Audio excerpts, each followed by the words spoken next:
Dear students, in this video, we will learn about speed torque characteristics of a three-phase induction motor. At n is equal to ns, the synchronous speed and motor speed is equal to same. Both are equal. In this case, slip is equal to 0. So, when slip is equal to 0, automatically torque will be equal to 0. That's what. The motor is running at synchronous speed. The torque produced by induction motor is equal to 0. So, what we can say that it cannot produce any torque at n is equal to ns. So, induction motor cannot rotate at synchronous motor speed. So, induction motor we can also call asynchronous motor.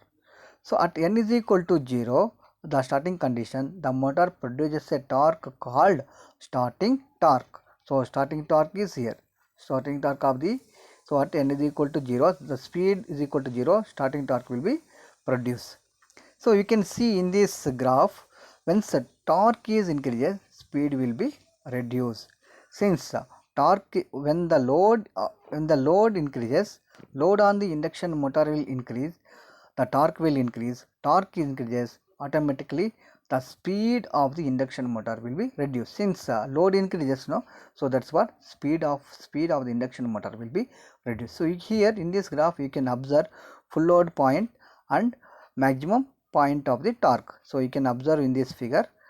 So torque versus speed characteristics, how the speed decreases, increasing in the torque. So next one you can see the in different stages of torque versus slip characteristics here. So here we have a 5 characteristics. So S is equal to 0, Sm, Sm dash, Sm double dash, S is equal to 1. So at the starting point, so R2 is equal to X2. So both are equal. So so we can get torque slip characteristics between 0 to 1.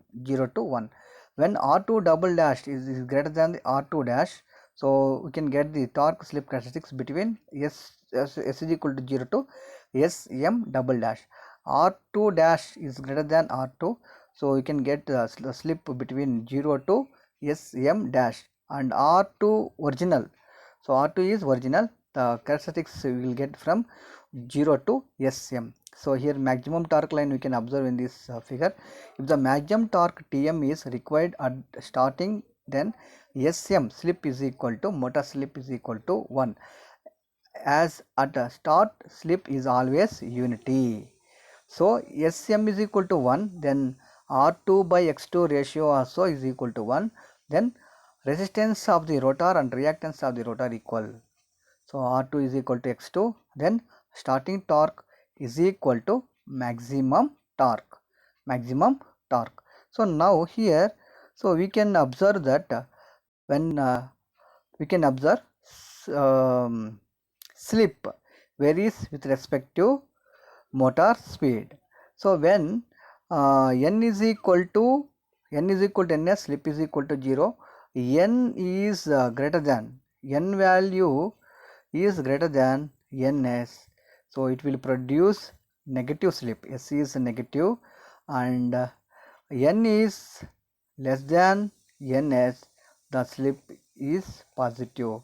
So when slip is 0, so it will be in braking region. When slip is negative, induction motor works as an induction generator. When slip is positive, then induction machine works as a induction motor. Now you will see the full load torque and maximum torque relation, and full load torque and starting torque relation. So here full load torque and maximum torque ratio is here. So here we know the torque equation. S E2 square R2 by R2 square plus S X2 square.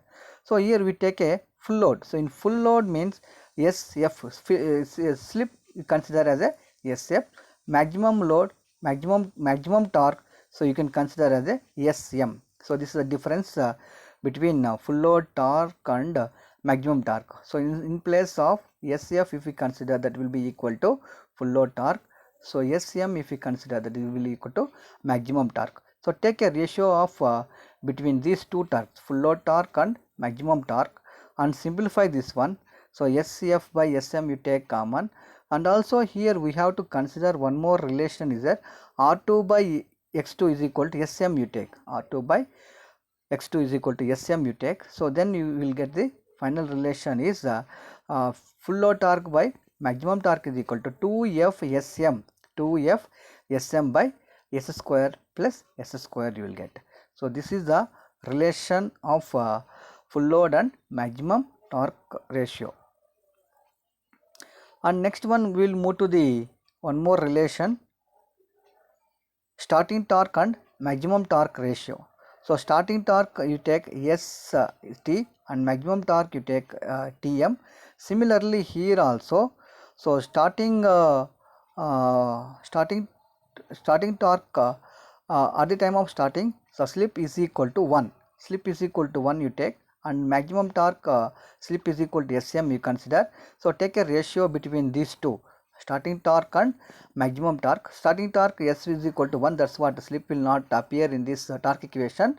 E2 square by R2 by R2 square plus X2 square into R2 square plus Sm X2 square by Sm E2 square and E2 square R2. So this is the relation we got. So you simplify this one, simplify, take common and simplify. So finally starting torque to maximum torque ratio is 2 Sm by 1 plus Sm square. So where R2 by X2, so this R2 by X2 we are considering as a Sm. So Sm we consider and simplify this one. So finally 2 Sm by 1 plus Sm square will get. Okay. So substituting R2 by X2 value Sm, so you can get this relation. Starting torque to maximum torque relation is 2 Sm by 1 plus Sm. See here, significance of slip. So significance of slip. So slip never zero in induction motor, since since induction motor always runs less than synchronous speed. That's what slip never zero in induction motor. So this is about speed torque characteristics. Thank you everyone.